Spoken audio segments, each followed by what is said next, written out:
जनसंवाद न्यूज, सत्य आणि विश्वासाची बातमी। उल्हासनगर महानगरपालिकेच्या आरोग्य विभागाच्या दुर्लक्षितपणामुळे शहरातील अनेक भागात कचऱ्यांचं साम्राज्य पसरलंय।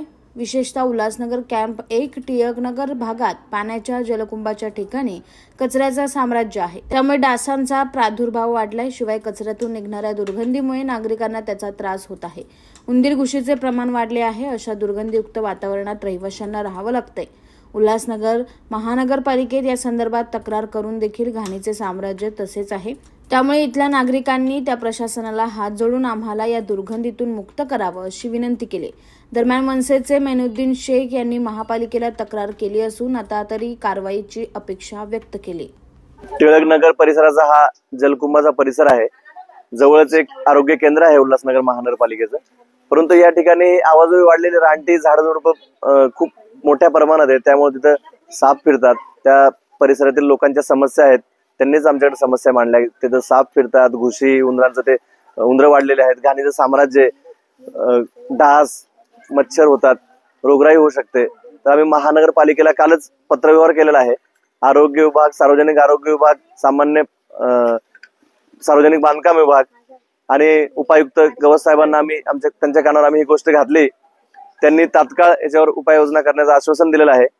आणि जर उल्हासनगर महानगरपालिकेकडून या समस्यांवर तोडगा काढला नाही गेल्यास महाराष्ट्र नवनिर्माण सेनेतर्फे या समस्येवर आंदोलन केले जाईल आणि ते आंदोलन तीव्र असणार। जलकुंभ असल्यामुळे साहजिकच तिथं वाल पण आहेत आणि वालजवळ अशी झाडं झुडपे असल्यामुळे तिथं घाण साचलेली आहे, माती आहे आणि म्हणून आम्ही पाणी पुरवठा विभागालाही अशाच प्रकारे एक निवेदन दिलं आहे। त्यांनी या गोष्टीवर लक्ष द्यावे आणि तात्काळ उपाययोजना कराव्यात आणि लोकांमध्ये रोगराई पसरणार नाही, त्यांना त्रास होणार नाही, त्यांना स्वच्छ पाण्याचा पुरवठा होईल यासाठी त्यांनी व्यवस्थित उपाययोजना कराव्या अशी आम्ही त्यांच्याकडे मागणी केलेली आहे।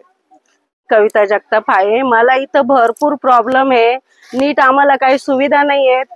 एकतर एवढी झाडं वाढलेली आहे ती, त्याच्यामुळे कचरा, पाण्याचा त्रास, वाल एवढे घाण आहे, त्याच्यातलं पाणी आम्हाला येतं, आम्ही लोक आजारी पडतो सारखे। मच्छर, इथं साप फिरतात, आमची बारकी बारकी लेकरं आहेत, भरपूर आम्हाला प्रॉब्लेम आहे इथं। आणि आम्ही सगळ्यांनी मिळून भरपूर जणांना सांगितलं की इथं आम्हाला करून द्या सफाई, तर कोणी आमच्याकडे लक्ष देत नाही।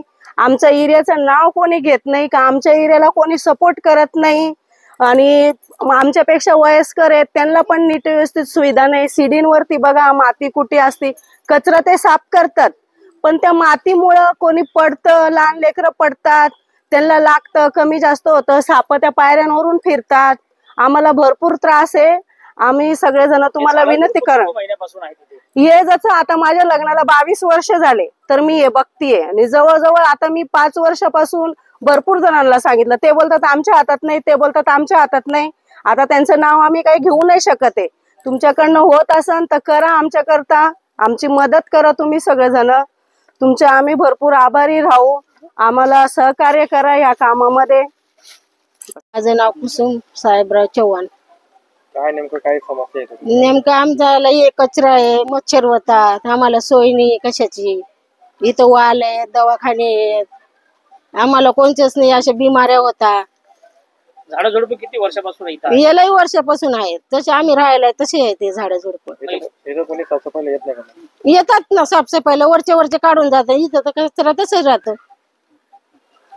जनसंवाद न्यूज, सत्य आणि विश्वासाची बातमी। आजच सबस्क्राईब करून बेल आयकॉनला क्लिक करा आणि पहा ताज्या घडामोडींचा अचूक अंदाज आपल्या मोबाईलवर।